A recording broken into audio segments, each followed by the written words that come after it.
investigative, including the judge. Any other questions of Mr. Dominguez? Thank you, sir.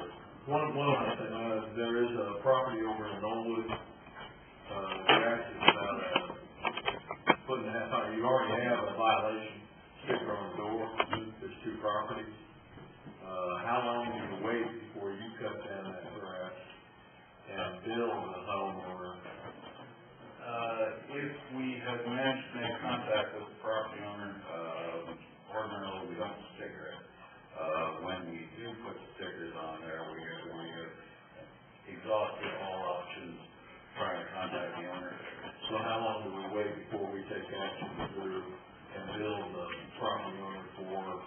Typically about 2 weeks, and if we hear nothing in 2 weeks, we'll go ahead and get a contractor out there to clean it up. So, and which is costing us about $45 a yard. And that gets billed back to the property owner? The difficulty with that is the cost of recording the lien is greater than the amount of the grass cutting. So we've just been absorbing that so far.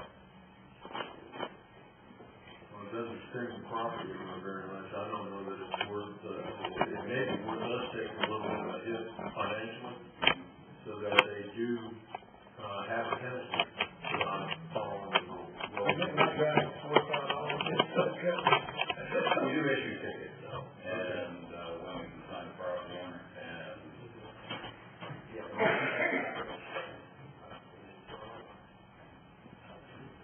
the cost to file a loan out there also applies to that fine? Probably not. I don't know for sure.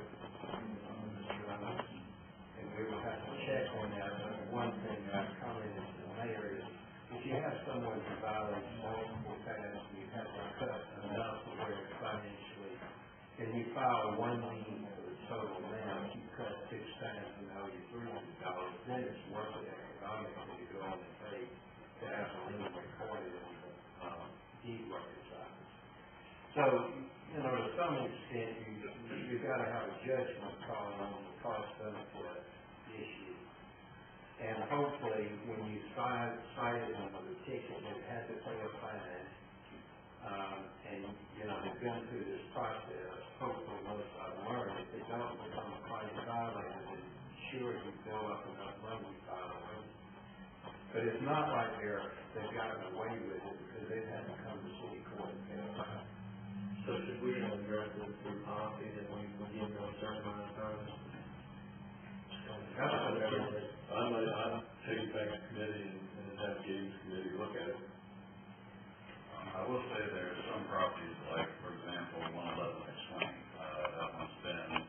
That property's been a problem repeatedly. We have not been able to contact the property owner, and all correspondence comes back. It's probably going into foreclosure in the immediate future, in which case we'll contact the bank about picking up maintenance on it. But I said we've already cleaned that one up a couple times. It looks like before foreclosure is filed, we may have to do it one more time. If I could add, going forward, there are a couple of remedies that we do employ. One, of course, they are fined if they do not respond to the notification that we send. And then if there's repeated fines and we can't get action there, we will ultimately file them. And we do have the ability to do that within our existing law. I do want to just point out, if you see our building and zoning director's report, an awful lot of notices. I know some of you contacted us about them. It's a busy time of year, especially for overgrown lots. I just want to ask any one of you, if you have anything to report, let us know. We are being proactive with this. We don't get every single street in the city, but we are working to be proactive with this at this time. We also use the measures that we have available to proceed and get something done.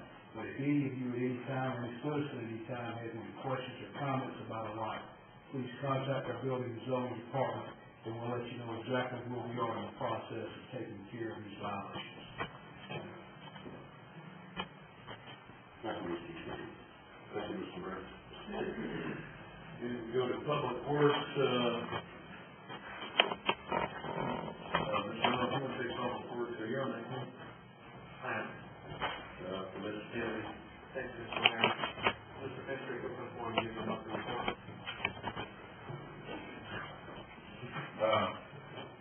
Pretty much, everything we talked about in the community, the wall at Sunset Park is completed, and we're back to that, get ready to landscape it now. Really doing a lot of work in the parks, getting ready to redo some more of the fields, the infields especially. I don't know if you had a chance to go out and look at the soccer field, the grass is starting to come in there, and football field's been redone. In an effort to be proactive, with every time I watch television now, I see the little blurbs at the bottom that your TV is going to blow up in June and you won't be able to watch it anymore. We have contacted landfill about in the event that we do have an enormous amount of television put out, how do we handle that? We can do it one or two ways. We can either load them in the truck and carry them by themselves, or they're telling us to keep doing what we've been doing, and that is that they go in their trash truck. So I think Mr. Knight had a question about that. We've done the kind of research in that for about the last month, and I've got some stuff from APWA in regards to that. So Hayden Kennedy's not here. Been out there a couple of times to check on Miss Kennedy, and we miss him, but I'm sure he'd rather be here than where he's at. Thank you, Mr. Fincher. Do we have any other questions for Mr. Fincher? Yes, Mr.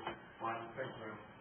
Greg, I appreciate you mentioning that. I did. There was an article came out in the Medical Association newsletter about television and the concern about dumping. I think they said there was 8 pounds of mercury in each capital ray tube that's in a normal television. And I called Clay and I said, is there anything we can do short of putting it in the back of a garbage truck and being crushed, and then when we dump them out, if we do everything we can as a city to try to keep that out of the landfill, and let somebody come and pick them up and drop on the point that we have, try and pick them up and fix that truck when they're not crushed, at least we're doing our part to not contaminate the landfills and all that. And if the county comes and gets them and says, we're going to do it, then it's their responsibility. At least we're trying everything we can as a city to keep that busted TVCs and all the components that contaminate the soil out of the landfill on our part. So it's part of our recycling effort that we're really working on. We looked at not only televisions, but I was concerned about computers. So a lot of people will just take their own computer when they get done and they just put it out by the road. So that was, another thing that we were looking at is, okay, number one, can we recycle? If we recycle everything else. We recycle garbage and we recycle recyclable stuff that gets recycled. Kind of like making a motion to amend the motion that was amended for the motion. But that was what I was looking at. I was thinking, let's try to, see if somebody will purchase them and use the parts or something like that. But have we had contact with Goodwill or some of these organizations? I know Goodwill does a whole lot of computers. Well, if they work. Okay, but now here's the dilemma I have. I'm not going to collect them like every month and then have somebody come and get them because I don't have the manpower to do it. So, and you'd really be surprised at how few computers that we see out there and how few television sets. Now, if you want a sofa, I can hook you up.